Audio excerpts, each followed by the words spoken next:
BW Media, stay informed. Karibu mpenzi mtazamaji, mfuatiliaji wa kipindi cha mwongozo wa kujifunza Biblia kutoka channel yetu ya BW Media. Leo tunaendelea na masomo ya robo ya kwanza kwa mwaka 2026 chini ya mada kuu kuunganisha mbingu na dunia. Mada hii tutaiangalia kwa miezi mitatu, kuunganisha mbingu na dunia. Lakini kwa leo tuko katika somo la pili lenye kichwa cha somo sababu za kushukuru na kusali. Wakati fulani unaweza kusema sababu za kushukuru na kuomba. Kimsingi mpenzi mtazamaji, ni somo lenye ujumbe mzito sana. Linatufundisha namna ya kuishi maisha ya shukrani, maombi yenye mwelekeo na imani isiyotetereka. Kimsingi wiki hii tutatazama maneno ya mwanzo ya Paulo ya shukrani na maombi kwa Wafilipi na Wakolosai. Kama ilivyo kawaida mpenzi mtazamaji, siko peke yangu katika studio za BW Media. Niko na wachambuzi, watu ambao mara nyingi wamekuwa wakizama ndani kabisa kujifunza nyaraka mbalimbali za Paulo na hatimaye kuja kuleta hali fulani ya uchambuzi katika mada fulani ambayo tumekuwa tukichagua. Niko na Dr. Martin Maduhu, niko na mwinjilisti Matayo Masaka. Hawa tutaungana pamoja katika somo zuri kabisa la leo, tukiangazia zaidi masuala ya shukrani. Shukrani miaka hii mpenzi mtazamaji imekuwa kitu adimu, watu wengi hawapendi kushukuru. Tutaangalia kwa kina tukiwaangalia Wafilipi na Wakolosai. Karibu katika kipindi cha leo, ni BW Media.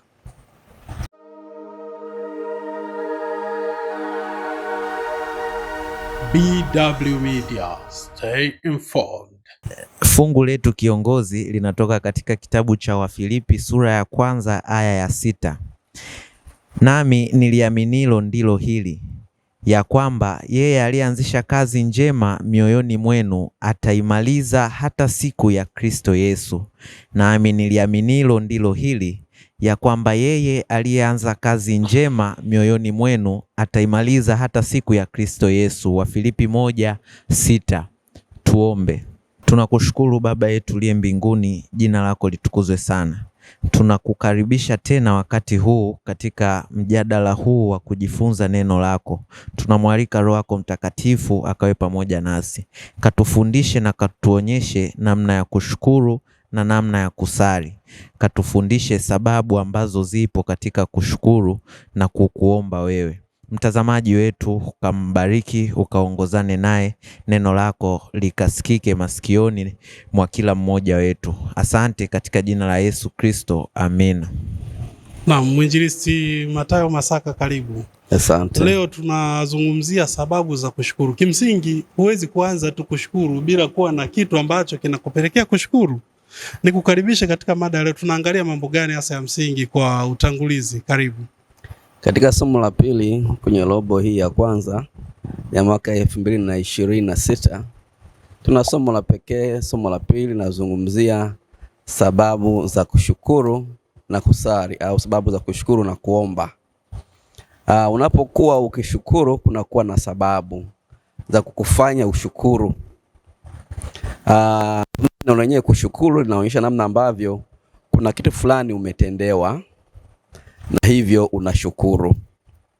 Tunaposhukuru mbele za Mungu kwa yale tutendea katika maisha yetu, ametupatia uzima, ametupatia afya, ametupatia amani na furaha, kubwa zaidi ametupatia wokovu. Kwa kila mmoja anapotafakari maisha yake na kutathmini, atagundua kwamba ana kila sababu ya kumshukuru Mungu. Tunamshukuruje Mungu? Tunamshukuru Mungu kwa kumsifu, yani kwa kumwimbia. Tunamshukuru Mungu kwa njia ya maombi, kwa kumimina mioyo yetu mbele za Bwana kwa unyenyekevu. Na shukrani zetu Mungu anazipokea kwa namna ambavyo tunanyenyekea mbele zake. Na hata katika maombi, unapokuwa ukiomba, jambo la kwanza katika maombi, kwenye vipengele vya muhimu katika maombi, ni kunaanza na kusifu na kushukuru. Mungu wetu anainuliwa sana tunapomsifu na kumshukuru. Katika maisha yetu ya utumishi, maisha yetu ya imani, tuna kila sababu ya kumshukuru Mungu kwa namna ambavyo ametuvusha kutoka katika giza, kutoka Misri ya kiroho na kuingiza katika Kanaani ya kiroho. Na hivyo tuna sababu ya kumshukuru Mungu kwa yale yote anatutendea katika maisha yetu. Paulo ametuletea mada hii nzuri ya kushukuru, akianza waraka wake wa kwanza wa Filipi pamoja na Kolosai kwa maneno ya shukrani. Tunapoanza kwa kushukuru ni jambo la msingi sana. Aliye fungu letu la ukariri natuelekeza kwamba nami niliamini ndilo hili, ya kwamba yeye alianzisha kazi njema mioyoni mwenu ataimaliza hata siku ya Kristo Yesu. Paulo alikuwa anaamini kwamba kuna aliyeanzisha kazi njema mioyoni mwetu, na si mwingine, ni Mungu mwenyewe. Na ni kazi gani? Kazi ya wokovu. Kazi ya wokovu ni kazi ambayo Mungu ameanzisha katika maisha yetu, kazi ya utumishi, kazi ya huduma ameanzisha yeye mwenyewe katika maisha, katika mioyo yetu, na ataimaliza yeye mwenyewe. Na kazi hii ni kazi ambayo kila mmoja anaitwa kuifanya katika maisha yetu. Na katika somo hili natufundisha namna gani katika maisha yetu tunapaswa kuonyesha shukrani. Na katika waraka wa Paulo katika kitabu cha Thesalonike wa kwanza 5:17 anazungumza wazi kwamba shukruni kwa kila jambo. Tujifunze kushukuru katika mambo yote. Katika yale mazuri tunayopata ambayo Mungu anatutendea, lakini hata katika majanga tushukuru. Unaweza kujikuta umepata janga fulani, lakini Mungu amekuepusha katika janga, badala ya kufa labda umepata maumivu fulani au umepata mjeruhiwa. Kwa hiyo kila sababu ya kumshukuru Mungu katika yote ambayo Bwana anatuvusha katika maisha haya. Nikutie moyo kwamba wewe mtazamaji wa vipindi hivi vya kujifunza Biblia kwamba tuwe na muda maalum ya kumshukuru Mungu. Tenga muda wa kumshukuru Mungu. Mara nyingi watu tunaomba tu, tunaomba, tunasali tu, lakini tunasahau yale Mungu anatutendea kushukuru. Mungu tunapomshukuru na yeye anafurahishwa na anapenda na shukrani zetu, maana ni sehemu kubwa ya ibada katika maisha yetu. Bwana atubariki. Naam, asante mwinjilisti Masaka.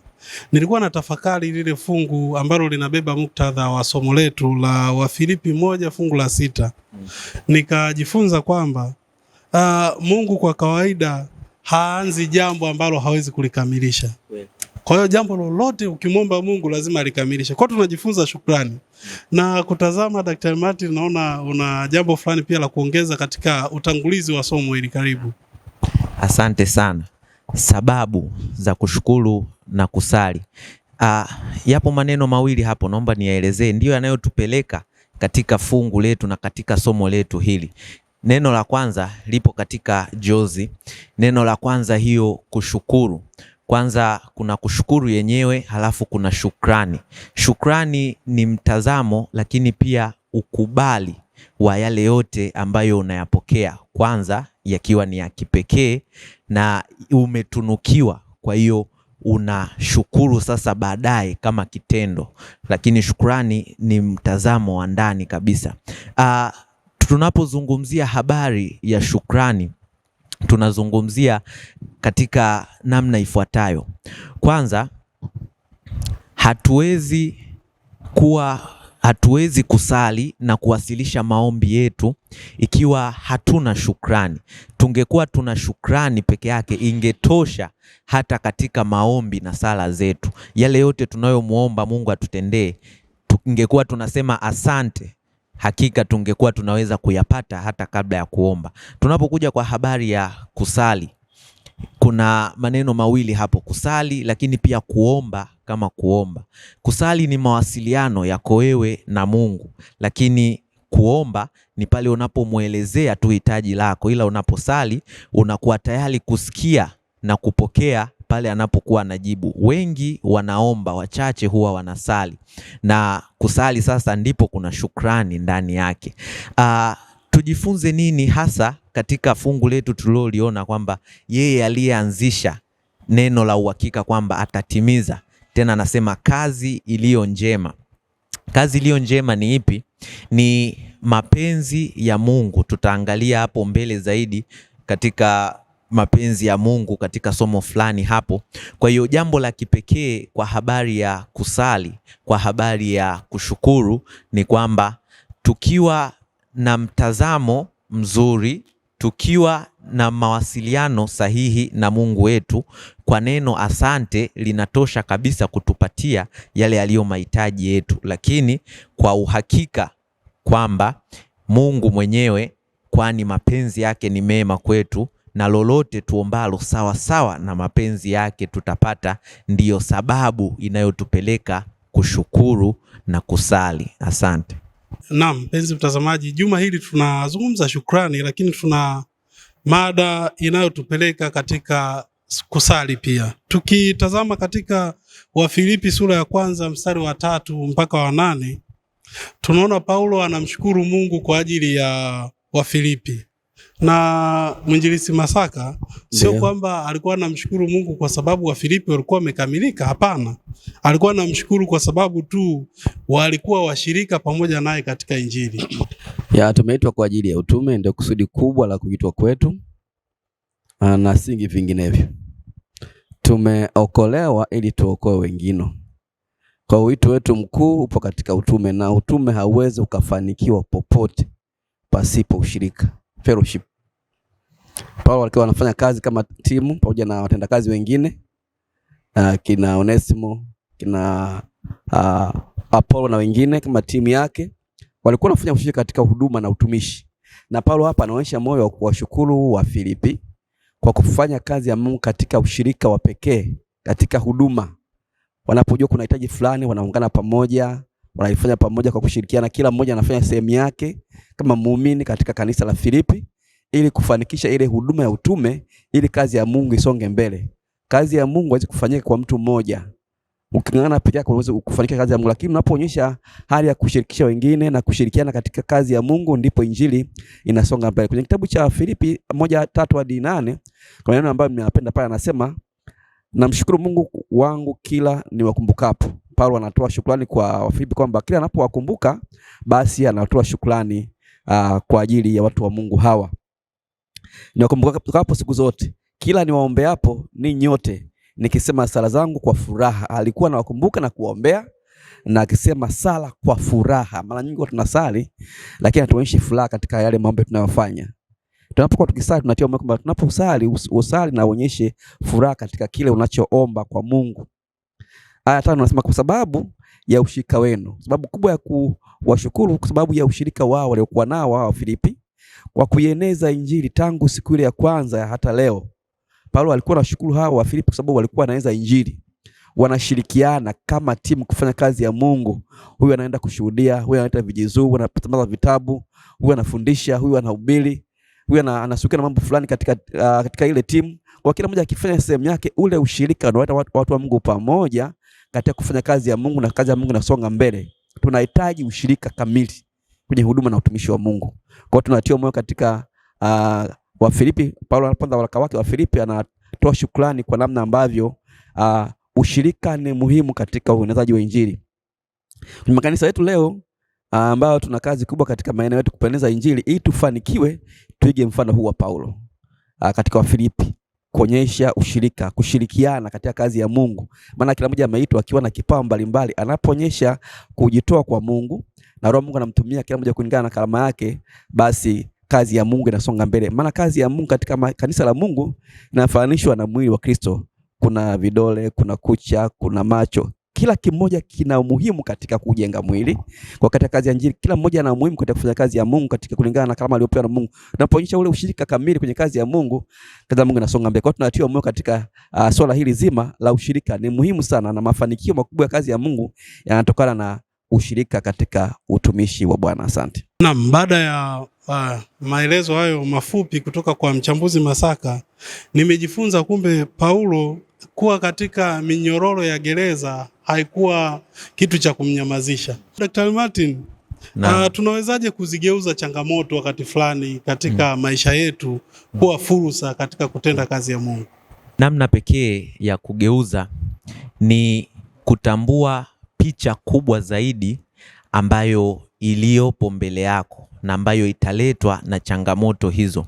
Changamoto yoyote ile utakapoifanya daraja ya kukupeleka katika kusudio, katika picha nzuri yenye tumaini na bora ya baadaye, unakuwa na nguvu ya kuzigeuza changamoto hiyo. Na namna ya pili ni kuwa na tumaini katika aliye zaidi ya changamoto na mwenye uwezo zaidi ya changamoto. Tumaini linapojengeka katika Mungu, ndipo nafasi sasa unaweza kusonga mbele zaidi na ukavuka changamoto hizo. Lakini namna ya pekee sana katika kushirikiana huku katika ushirika wa Injili. Makanisani leo hii kuna mambo mengi sana. Muumini mwenzako, mshiriki mwenzako. Katika kitabu hicho ukiangalia Wafilipi, Paulo anawaombea kwa shukrani kila akikumbuka. Je, unajenga kumbukumbu gani? Unafanya nini pale unapokumbuka waumini na washiriki wenzako? Unawaombea kwa shukrani au ndo ile unaomba kwamba Mungu awasaidie?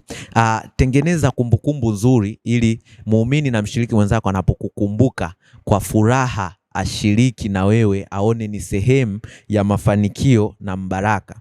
Jambo la pekee la kuangalia katika ushirika katika Injili ni kwamba umewaweka wapi watu wako, washiriki wenzako, waumini wenzako. Katika kitabu cha Kutoka 28 fungu la 29, Haruni alikuwa na majina 12 ya kabila ya Israeli kifuani pale ambapo alikuwa anaenda kwa Mungu kuwaombea. Hivyo nasi leo kama ambavyo Kristo Yesu anatuombea, nasi tuweze kuombeana sisi kwa sisi. Paulo anaeleza, ndugu tuombeeni. Jambo la pili la kuangalia ni kwamba tunahitaji kuombeana sisi kwa sisi. Kanisa linaloombeana kwa pamoja linashinda kwa pamoja, lakini pia ukiondoa kuombeana unaondoa nguvu ya ushirika wa Injili. Kuna nguvu kubwa sana katika kuombeana. Na jambo la mwisho ni kwamba katika kazi hii ya ushirika wa pamoja, ushirika wa Injili, tunapokuwa na nia moja, tunaposhikamana kwa pamoja, kama ambavyo timu ya Paulo ilikuwa na mafanikio makubwa kwa maombi na kwa sala, kwa kushukuru, ndivyo hivyo nasi leo kama kanisa tunaweza kupeleka Injili kwa viwango vikubwa. Asante. Asante kwa mchango huo mzuri kabisa kutoka kwa Dr. Martin. Mwinjilisti Masaka, nilikuwa najaribu kuangalia katika kitabu cha Wafilipi sura ya 1 mstari wa 9 mpaka wa 11. Naona kuna maombi ya Paulo, na maombi haya hayakuwa ya ubinafsi. Naona ana orodha ya mambo ya kuombea pale, na kwenye maombi yake hasemi mimi labda mimi, anawatanguliza wengine. Tunajifunza nini kupitia hii orodha ya maombi ambayo Paulo alikuwa nayo yasiyo ya ubinafsi? Labda nieleze tu kwamba maombi ni nini. Maombi ni njia mojawapo ya kuongea na Mungu au kuwasiliana na Mungu. Unaposoma neno lake, Mungu anaongea na wewe unamsikiliza. Lakini unapoomba, wewe unaongea na Mungu anakusikiliza. Kwa hiyo maombi ni kuwasiliana na Mungu na kumweleza Mungu mahitaji yako. Kwa hiyo unapoenda katika maombi lazima uwe na mahitaji na uyaainishe. Lazima uwe na orodha mambo ya kuombea. Naombea nini? Naombea wagonjwa, naombea labda changamoto fulani. Kwa hiyo lazima uwe na orodha ya mambo ya kuombea. Huwezi ukaomba tu lakini hujui unaombea nini. Kwa hiyo ni muhimu kujifunza kwamba tunapokuwa katika maombi tuwe na mahitaji na tuyaorodheshe. Paulo anatupatia namna ambavyo tunatakiwa tuombe tukiwa na mahitaji. Katika aya ya 9 ya kitabu cha Wafilipi sura ya 1, Paulo anatuelekeza, anasema, na hii ndio dua yangu. Anaanza dua yake Paulo akiwaombea Wafilipi kwamba pendo lenu lizidi kuwa jingi sana. Hitaji la kwanza au jambo kwanza la kuombea katika orodha ya maombi ni pendo. Pendo lizidi kuwa jingi. Kwa nini pendo liwe la kwanza? Kwa sababu pendo ni tabia ya Mungu. Yaani pendo chanzo chake ni Mungu mwenyewe. Na tunapokuwa na pendo katika waumini, tunapozungumzia ule ushirika utakuwa imara. Lakini kama hakuna pendo, hakuna ushirika imara.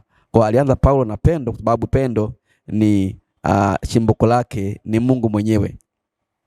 Kile jambo la pili katika orodha ya maombi, anaomba kwa ajili ya hekima, kwamba pendo lizidi kuwa jingi sana katika hekima. Hekima ni jambo la msingi, na hekima chanzo chake ni kumcha Mungu. Kumcha Mungu, napata hekima, napata ufahamu na maarifa zaidi ya kumjua Mungu. Kwa jambo la pili katika orodha ni hekima, na hata Yakobo alisema mtu akipokuna kipungikiwa na hekima, naombe dua kwa Mungu awapae wote kwa ukarimu, naye hakemei naye atapewa. Kwa hitaji la kuomba hekima ni jambo la pili katika orodha ya maombi. Lakini jambo la tatu, kuwa na moyo safi. Katika ile aya ya 10 anasema mpate kuyakubali yaliyo mema ili mpate kuwa na moyo safi na mioyo safi. Mioyo safi maana yake utakaso.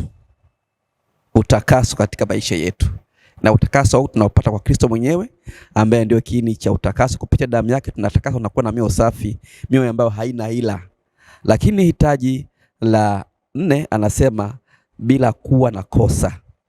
Bila kuwa na kosa anamaanisha ile hali ya kuwa mkamilifu au utakatifu ambao pekee anayetoa ni Mungu mwenyewe.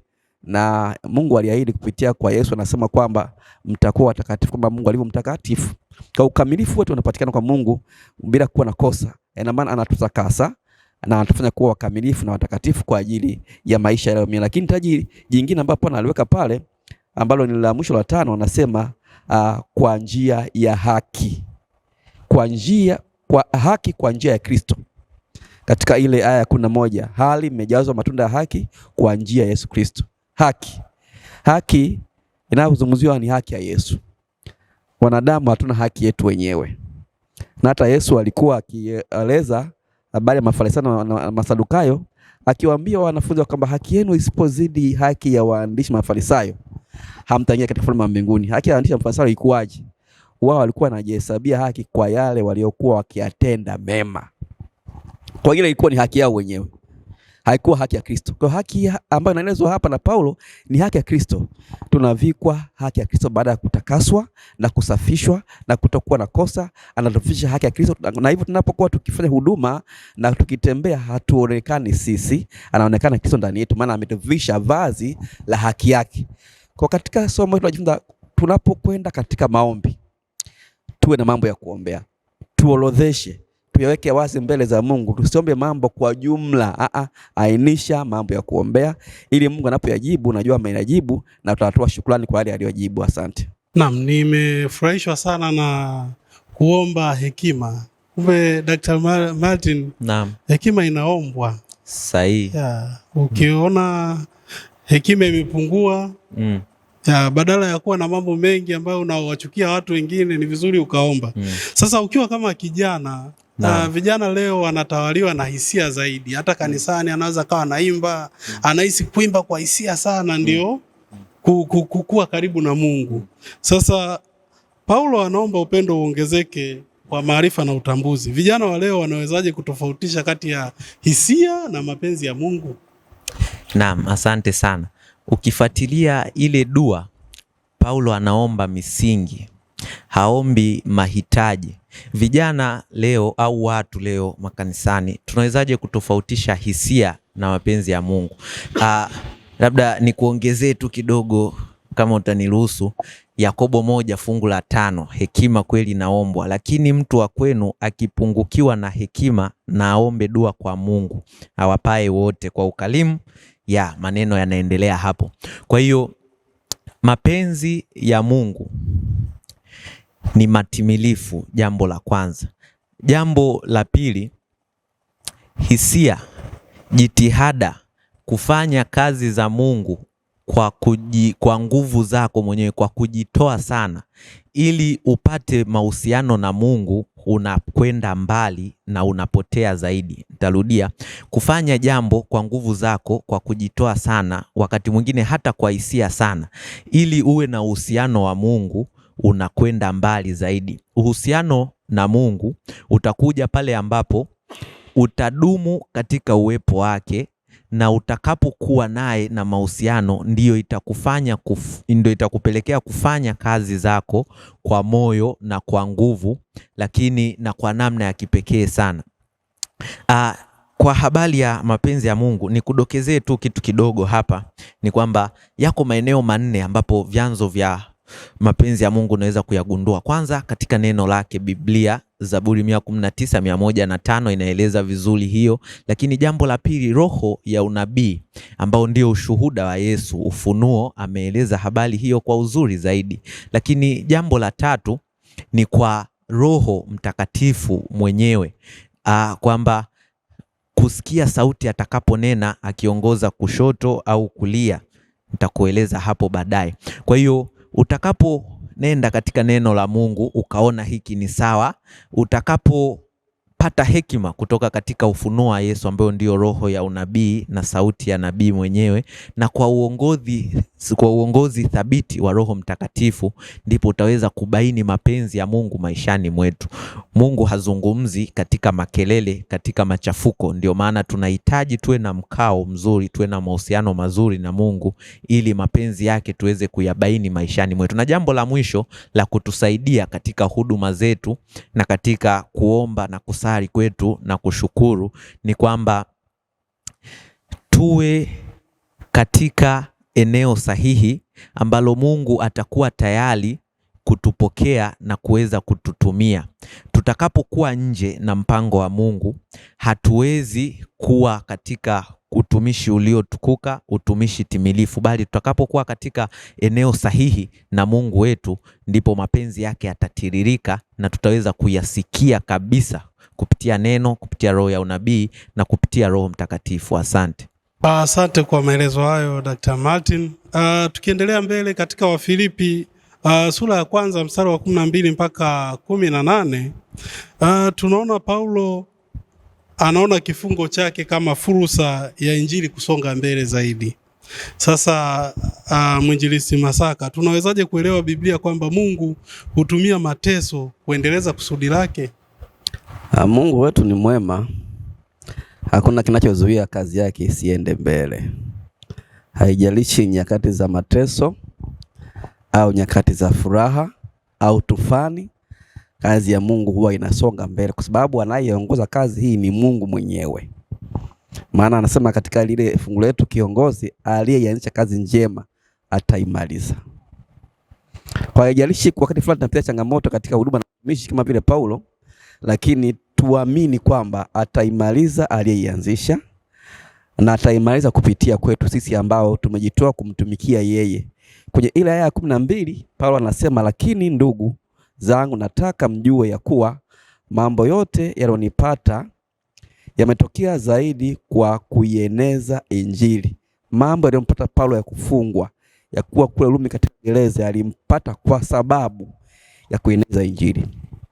Unapofanya kazi ya Mungu, tusitazamie mema, tutazamie tufani, tutazamie changamoto katika huduma, na tunapopata huduma tujue tunapata kwa ajili ya Injili na si vinginevyo. Lakini aya ile ya 13 inasema, hata vifungo vyangu vimekuwa dhahiri katika Kristo miongoni mwa askari. Hata askari ambao walikuwa wanamlinda pale walifahamu vifungo vyake dhahiri, na atumia fursa hiyo pia kuwashuhudia wale askari wa Kirumi, nao akajua kwamba hao pia Kristo anawahitaji waokolewe na anahitaji wamuone Kristo kupitia hata vifungo vya Paulo. Miongoni mwa askari na kwa wengine wote pia. Aya 14 anasema, na wengi wa hao ndugu walio katika Bwana hali wakapata kuthibitika kwa ajili ya kufungwa kwangu, wamezidi sana kuthubutu kunena neno la Mungu pasipo hofu. Kupitia vifungo vya Paulo, wale waumini walithibitika, imani zao ziliimarika. Unajua mateso yanaimarisha imani zetu. Mateso ambayo tunapitia katika swala zima la utumishi na huduma yanaimarisha imani, na ndio maana mateso au majaribu yanafananishwa na moto unaosafisha dhahabu na kuondoa taka zote na kuwa safi. Kwa Mungu anaruhusu tupitia changamoto katika utumishi na huduma ili tuweze kuimarishwa zaidi. Kwa kupitia kufunga kwa Paulo kuimarisha watu, lakini kuwafanya watu wawe na shauku kubwa ya kueneza Injili na kunena kwa ujasiri neno la Mungu, na kazi kasonga mbele kwa imani. Maana unapopitia changamoto fulani kwa ajili ya kazi ya Mungu, inawafanya watu wengine waimarike zaidi, kwamba ikiwa huyu mtu wa Mungu amepitia hayo kwa ajili ya kazi ya Mungu, hii ni kazi ya Mungu kweli. Na hata mwenye Paulo, hali ya kufungwa kwake haikupatia tamaa, ilimpatia mwanga mwingine na akawa na mtazamo mwingine mkubwa zaidi, kwamba vifungo hivi nitumie kama fursa ya kuwasaidia wengine, kuwatia moyo ili wafanye kazi ya Mungu zaidi. Hata mimi Mungu akiruhusu nilale, basi nitakuwa nimesha acha watu nyuma yangu kama kiongozi, nimeandaa wengine kushika mahali pangu wakifanya kazi ya Mungu kwa ujasiri zaidi na kuieneza Injili ya Bwana. Kwa katika maisha yetu unapitia changamoto kwa ajili ya kazi ya Mungu, sio kwa ajili ya mambo yetu wenyewe, kwa ajili ya kazi ya Mungu, inaimarisha watu wengine. Maana unaweza kupitia changamoto ya kwako mwenyewe ukadhani kazi ya Mungu ile ya kazi ya Mungu inaimarisha wengine, lakini pia ile inakuimarisha, maana itakufanya umtegemee Mungu zaidi kuliko kumtegemea siku za kawaida ambazo ulikuwa na maisha mazuri ya kawaida ambayo haina changamoto. Kwa changamoto ni fursa kwa watu wa Mungu, itusogeze karibu na Mungu na itutie heshima zaidi kusonga mbele katika kazi kubwa ya Injili ambayo ndio utume wetu. Asante. Naam, asante kwa maelezo hayo. Dr. Martin, sasa tunaenda katika Wakolosai sura ya 1 mstari wa 3 na wa 4. Kimsingi Paulo hakuweza kuonana uso kwa uso na Wakolosai, lakini kupitia matunda ya Injili ambayo amekuwa akiifanya pale Filipi, tunaona inaenea zaidi. Sasa tunajifunza nini namna ambavyo kazi tunazozifanya katika Injili zinavyoweza kuwa na matokeo mengine kwa jamii zingine ambazo sio jamii ambazo hasa tunahusiana nazo? Asante sana. Wakati Warumi 1:26 nasema Injili ni uwezo uletao wokovu, iko nguvu kubwa sana katika Injili. Unapofanya Injili itaweza kufika mbali, maana Injili inaokoa kutoka dhambini, inaleta mwangaza, inaleta nuru, inaleta tumaini, inatoa msamaha, lakini pia inatoa urithi kwa watu wa Mungu. Kwa hiyo kwa Kolosai, kwa Injili Paulo aliyoifanya pale Filipi na Rumi, ilikuwa sehemu ya wao kuweza kupata nao sehemu yao katika wokovu. Tunda la Injili, Wakolosai ameeleza kwa kiasi. Kuna mambo makubwa matatu ya tunda la Injili yameelezwa bayana na kwa ufupi zaidi katika kitabu cha Wakorintho wa kwanza sura ya 13 aya ya 13, kwamba yanadumu mambo matatu. Hayo ndiyo tunda la Injili: imani, jambo la kwanza, lakini kuna upendo, jambo la pili, halafu vile kuna tumaini. Matunda haya matatu ya Injili. Imani itakuunganisha wewe na Mungu wako. Tumaini litakuvusha mbele, litakupeleka mbele hata mpaka katika ile ahadi, lakini upendo utakukuza wewe kufanana na Mungu, kwani ni tabia ya Mungu, lakini itamshusha Mungu duniani. Kwa hiyo kwa mambo haya matatu ndipo Injili inahesabika kwamba imezaa matunda. Unapokuwa na imani, waliopelekewa Injili, imani yao inapokuzwa, wanapokuwa na upendo wao kwa wao, lakini wanapojawa matumaini, ndilo tunda la Injili yenyewe. Nitakueleza linafanyaje kazi maishani mwetu kwa kisa kidogo kifupi. Kisa kinasema kwamba jangwani kulikuwa na watu watatu. Kulikuwa na imani, kulikuwa na tumaini, kulikuwa na upendo. Wakakutana na mtu aliyekuwa ana njaa, anaanguka, anaelekea kufa. Imani akaeleza kwamba Mungu atakupatia uzima, utapona. Lakini huyu tumaini akasema tutafika ng'ambo ya pili, tutapata chakula na maji. Lakini upendo akachukua chakula akampatia, akachukua na maji kidogo aliyokuwa nayo, kipande kidogo cha mkate, wakashiriki naye. Unadumu upendo katika hayo mambo matatu, ndio maana nimeeleza kisa hicho. Tujifunze nini kwa habari ya Injili, kwa habari ya matunda ya Injili? Ni kwamba mambo haya matatu yaonekane maishani mwetu. Imani itupeleke kwa Mungu, ituunganishe na Mungu.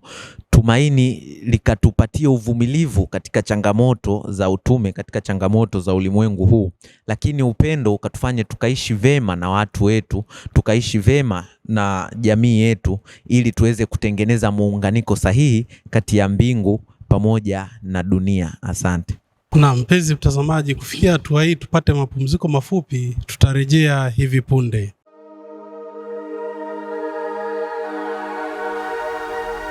BW Media, stay informed. Na mpenzi mtazamaji, karibu tena katika kipindi cha mwongozo wa kujifunza Biblia kupitia channel yetu ya BW Media. Somo ambalo tunaendelea nalo ni mada kuu ya kuunganisha mbingu na dunia, lakini wakati huo tukiwa na somo la pili lenye kichwa mahususi sana, sababu za kushukuru na kuomba. Tunaangalia sababu tukimtazama Mtume Paulo na Wakolosai pamoja na Wafilipi.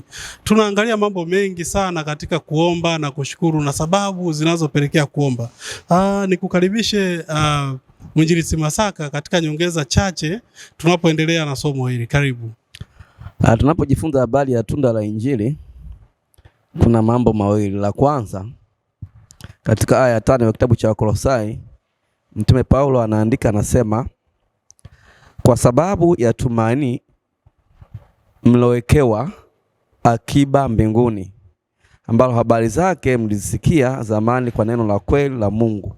Kuna tumaini ambalo kila mmoja wetu amewekewa akiba mbinguni. Tumaini gani? Tumaini la uzima wa milele. Tumaini hili linamhusu kila mmoja wetu, na kwa njia ya kuamini na kuishi kulingana na neno, tutalifaidi tumaini katika maisha yale yajayo, katika ulimwengu ujao. Tunatiwa moyo kuishi kulingana na hili tumaini ambalo ni la hakika katika maisha yetu.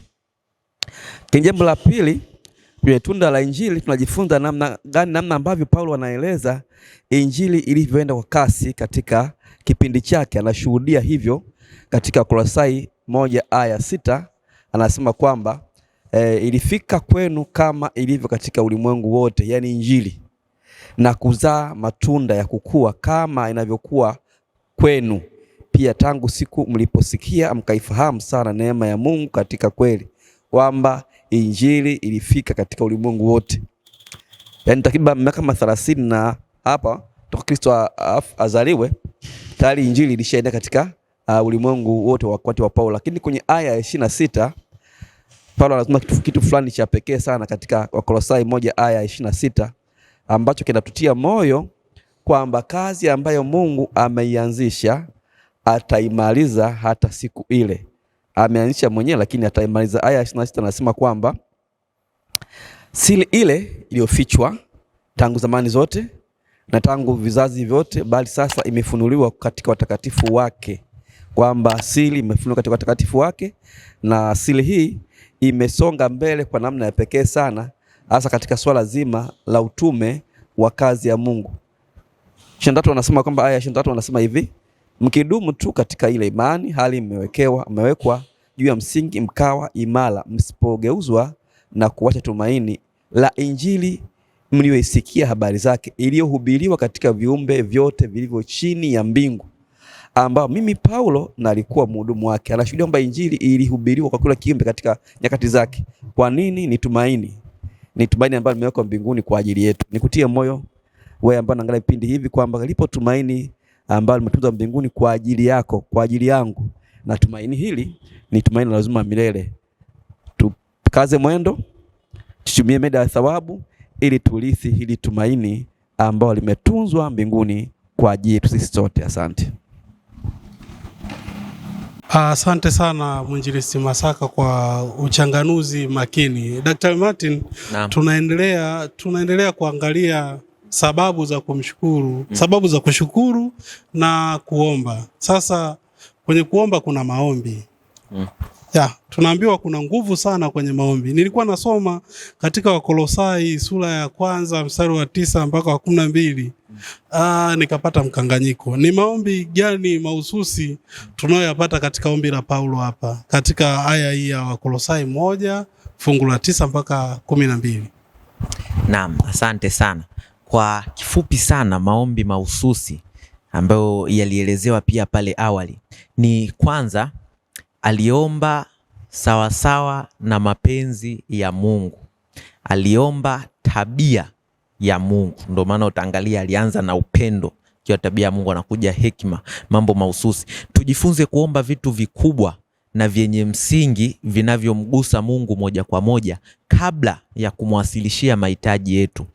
Ni kweli kuna nguvu kubwa sana katika maombi, lakini nguvu ile ipo na imejificha katika kuomba sawasawa na mapenzi ya Mungu. Kitabu cha Yohana wa kwanza 5:14 anasema huu ndio ujasiri tulionao kwake, ya kuwa tukiomba kitu sawasawa na mapenzi yake atusikia.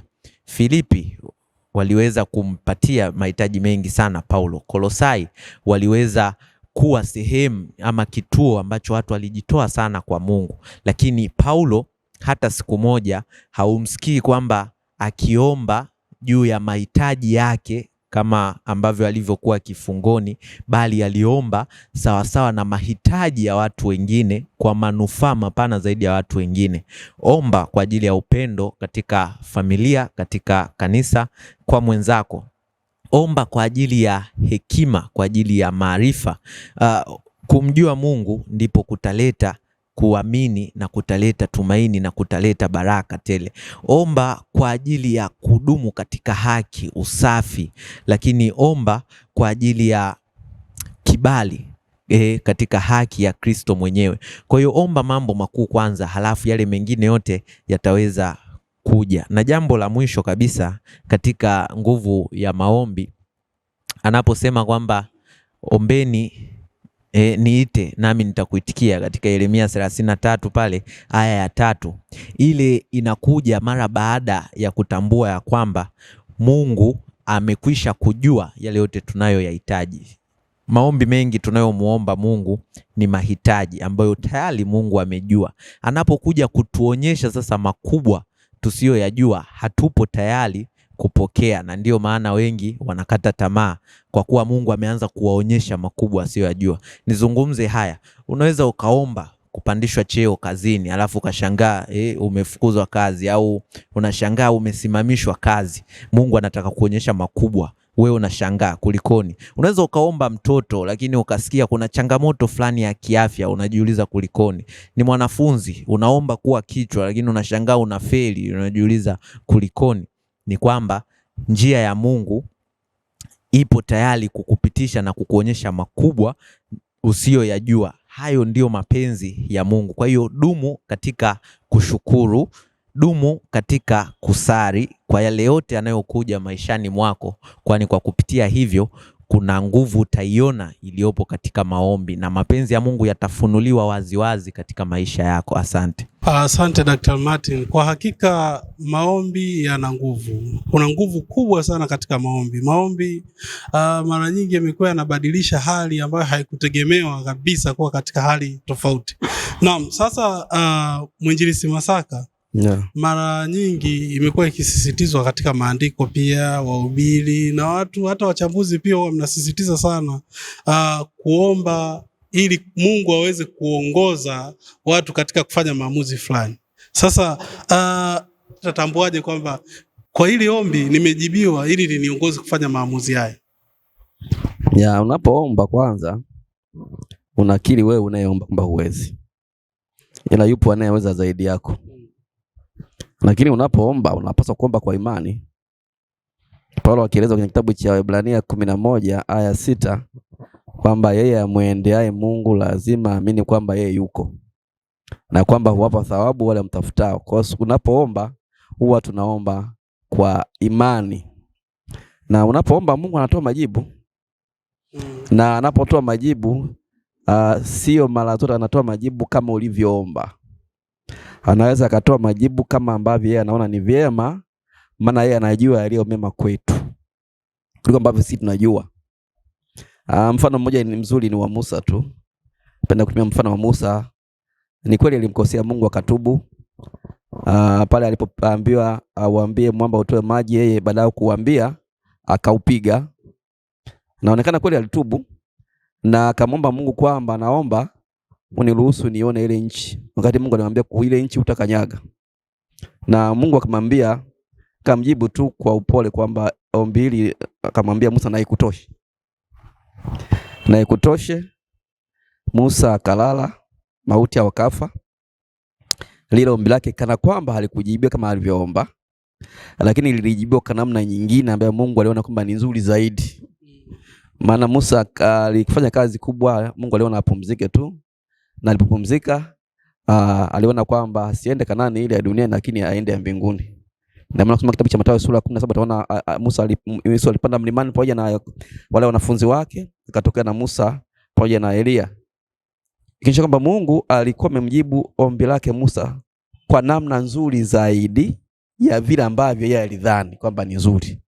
Na ndio maana katika kitabu cha wa Efeso sura 3 fungu la 20 neno la Mungu linasema kwamba Mungu atukuzwe kwa sababu anaanza kufanya mambo ya ajabu mno kuliko yale tuyaombayo na kuliko yale tunayowaza. Maana anafahamu maombi yetu tunayoyaomba wakati fulani hayana manufaa kwetu. Kwa hiyo anatujibu jibu lakini tofauti na tulivyoomba, lakini katika namna ambayo itakuwa na manufaa kwetu katika maisha sasa, lakini pia katika maisha yajayo. Kwa tunapojifunza kuhusiana na maombi, mtu anapokuwa akiomba aombe kwa imani. naamini kwamba Mungu aliyemuomba atamjibu kwa wakati wake. Mara nyingi tunapokuwa tunaomba Mungu atujibu kwa wakati wetu sisi na atujibu kama ambavyo sisi tumeomba. Mungu sio mwanadamu. Mungu ni Mungu, acheni Mungu aitwe Mungu. Lakini tunajifunza kwamba katika maombi kuna nguvu. Maombi nini? Ni maombi ni kama ufunguo ambao Ellen G. White anaweza kwenye kitabu kile cha Njia Salama. Maombi ni ufunguo mikononi mwa Muumbaji wa kufungua ghala za mbinguni. Unapokuwa na maombi, una ufunguo mkononi. Unafungua ghala za mbinguni na kupata baraka tele kwa njia ya maombi. Na unapokuwa na maombi mengi, unakuwa na nguvu nyingi za kiroho. Maombi yanapopungua, nguvu za kiroho zinapungua. Unapokosa maombi, unakosa nguvu za kiroho. Kwa hiyo maombi ni ufunguo, na maombi yana nguvu sana. Lakini katika Wakolosai 1:9 anasema kwa sababu hiyo sisi nasi tangu siku ile tuliposikia hatuachi kufanya maombi na dua kwa ajili yenu ili mjazwe maarifa ya mapenzi yake katika hekima yote na ufahamu wote. Aliomba ili wajazwe maarifa ya mapenzi ya Mungu katika hekima yote. Mara nyingi tunapokuwa tukiomba sisi wanadamu leo, tunaomba mambo ya kawaida sana. Kwa nini tunaomba mambo ya kawaida sana? Kwa sababu hatumjui tunayemuomba. Tukimjua tunayemuomba, tutaomba mambo ya kawaida. Tutaomba mambo ambayo sisi wenyewe hatuwezi kuyafanya. Ndio maana Paulo anaomba hapa mambo ambayo yeye hawezi kuyafanya. Anaomba Wakolosai kwamba wajaze maarifa mapenzi yake na hekima na ufahamu wa rohoni. Na hapa anaeleza namna au njia, vyanzo vinne ambavyo tunaweza kufahamu kuhusu mapenzi ya Mungu. Chanzo cha kwanza kufahamu mapenzi ya Mungu inatokana na neno la Mungu. Mapenzi ya Mungu yanafunuliwa katika neno lake. Ni chanzo cha pili, neno la Mungu inafunuliwa kupitia katika roho ya unabii. Inafunua, yani kupitia manabii wamefunua mapenzi ya Mungu. Lakini chanzo cha tatu, maombi, mapenzi ya Mungu yanaweza kufunuliwa kupitia katika hali tulivu ya majaliwa ya Mungu au uongozi wake Mungu mwenyewe. Lakini chanzo cha nne, mapenzi ya Mungu yanafunuliwa kupitia Roho Mtakatifu aliye ndani yetu. Anatufunulia mapenzi ya Mungu na tunayafahamu na tunaishi mapenzi ya Mungu kama ambavyo tunatiwa moyo katika neno lake. Katika somo hili tunachojifunza kwamba tunapaswa kuwa watu wa maombi. Tunajifunza kwa Paulo anasema anaomba dua, sala, maombi. Tukiwa watu wa maombi tunakuwa na nguvu. Tunakuwa na nguvu katika swala zima la injili na utume wa Mungu. Ndio maana tunapokuwa katika mikakati ya injili tunakuwa na timu ya maombi inayoombea kazi ya injili, inaombea timu, inaombea wanakwenda kushuhudia, inaombea watu mchapisho yanapokwenda kwa watu wayapokee, wanashauri kuyasoma. Maombi yanaleta nguvu na ushawishi wa pekee. Roho Mungu anatenda kazi kupitia kwa wale wanaopokea ule ujumbe kwa njia ya maombi. Kwa tunapokuwa na maombi mengi ndipo ufanisi wa kazi ya injili unakuwa mkubwa zaidi katika huduma yetu. Asante. Naam, mpenzi mtazamaji, tunaelekea mwishoni sasa. Dr. Martin. Naam. Tunapoelekea mwisho kabisa natamani tupate pia uchanganuzi au uchambuzi kupitia somo la leo kwamba tunajifunza maisha ya maombi na shukrani. Shukrani ina nafasi gani sasa katika maisha ya Mkristo wa leo? Naam, asante sana. Tuanzie hapo. Shukrani ina nafasi gani? Jambo la kwanza, shukrani inakupatia zaidi ya kile ulichotarajia, zaidi ya kile unachokiomba. Kwa kushukuru tu utapata zaidi ya utakavyoomba. Kwa kushukuru tu utapata zaidi ya ulivyotarajia na utakuza tabia ya upendo. Jambo la pili, shukrani ina nafasi kubwa sana katika maisha ya Mkristo, kwani inatambua uwepo wa Mungu na inathamini uwezo wa Mungu kutenda kazi maishani mwetu, na inatoa tumaini kwamba hakika tumekwisha kupokea. Jifunze kumshukuru Mungu kabla hata hujamuomba mambo unayohitaji akutendee. Jifunze kuwashukuru na kusema asante kwa watu wenzako wanaokuzunguka hata kabla hawajakutendea mambo makubwa ambayo wewe mwenyewe utasema asante.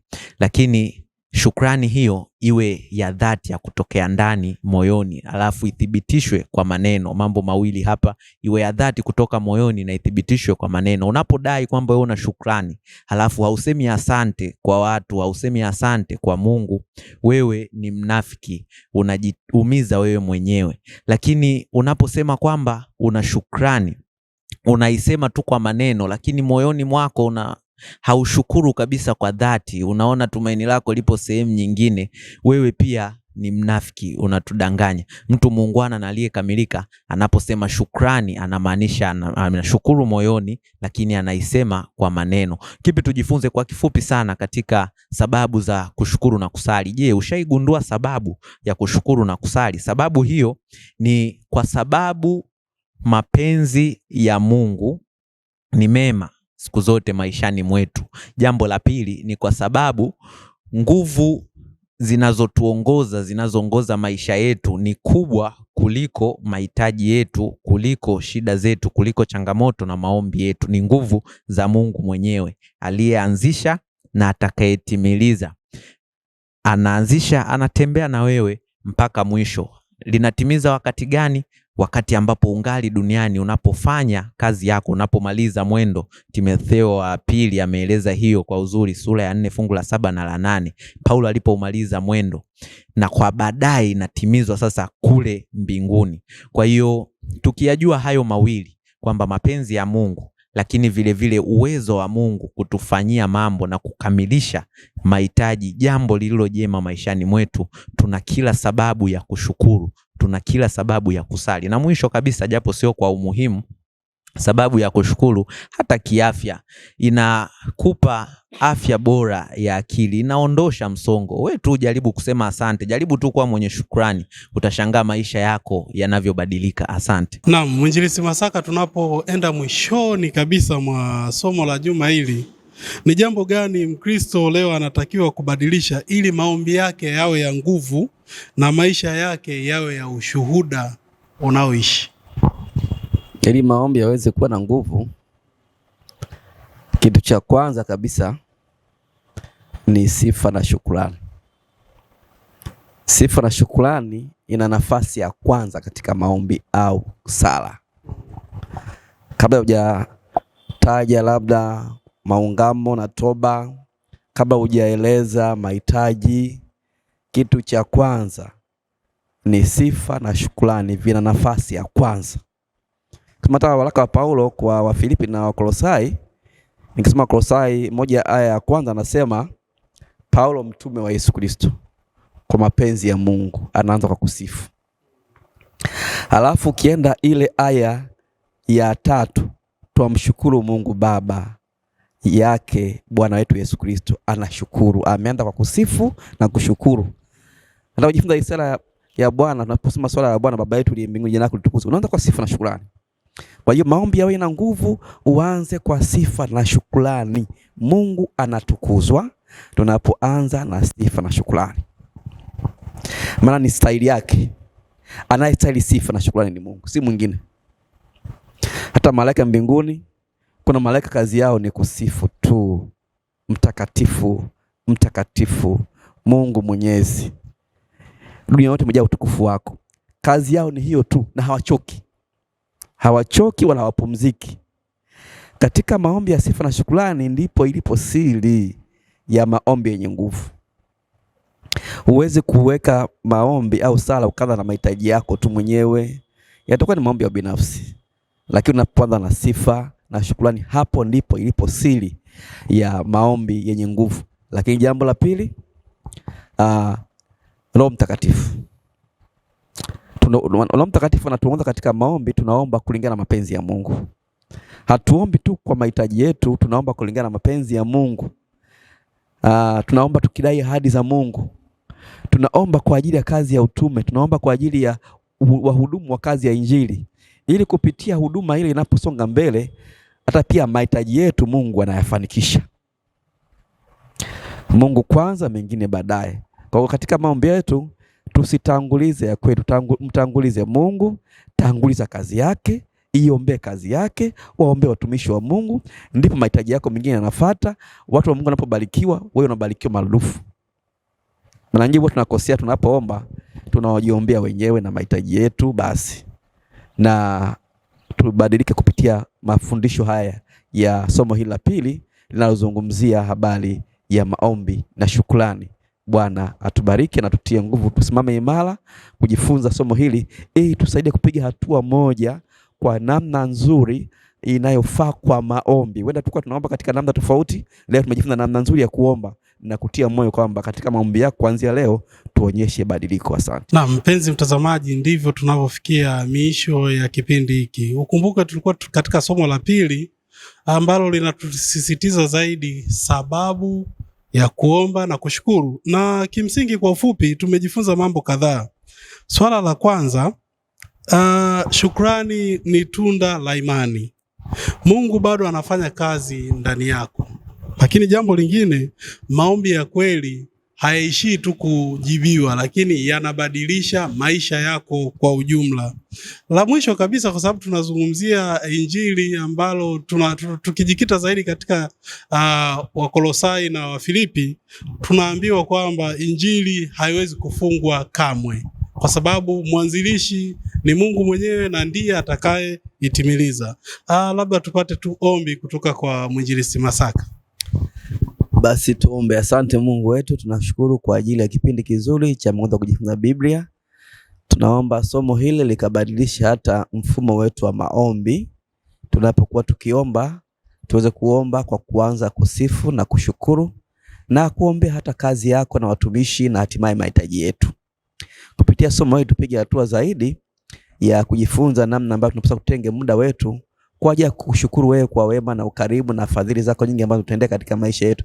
Kila mmoja anapotafakari maisha yake na kila kitu fulani cha kipekee cha kukushukuru wewe. Tufundishe namna nzuri ya kuomba na kusali na kushukuru. Endelea kutupatia baraka tele katika maisha yetu. Kupitia mafundisho haya tupige hatua na kubadilika. Tunaomba katika jina la Yesu. Amina. Na mpenzi mtazamaji, tunaendelea kukushukuru kwa namna ambavyo umeendelea kufuatilia kipindi hiki cha Mwongozo wa Kujifunza Biblia kupitia chaneli yako ya BW Media. Tunakualika tena juma lijalo tukiendelea kuziangalia aya na nukuu chache kutoka katika kitabu cha Wakolosai na Wafilipi. BW Media kila wakati tunasisitiza zaidi, jenga tabia ya kusoma maandiko matakatifu, Biblia.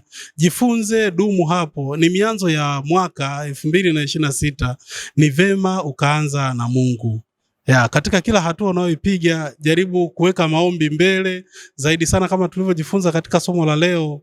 Shukrani ziwe zaidi ili Mungu aweze kukujibu zaidi. Nyuma ya kamera alikuwepo William ambaye alikuwa akiratibu kabisa vipindi hivi kuhakikisha vinakufikia barabara. Tuendelee kukusisitiza uendelee kushare, kulike, kucomment maudhui haya yawafikie watu wengi zaidi. Hatuna la ziada, tunasema Bwana aendelee kuwa pamoja nawe.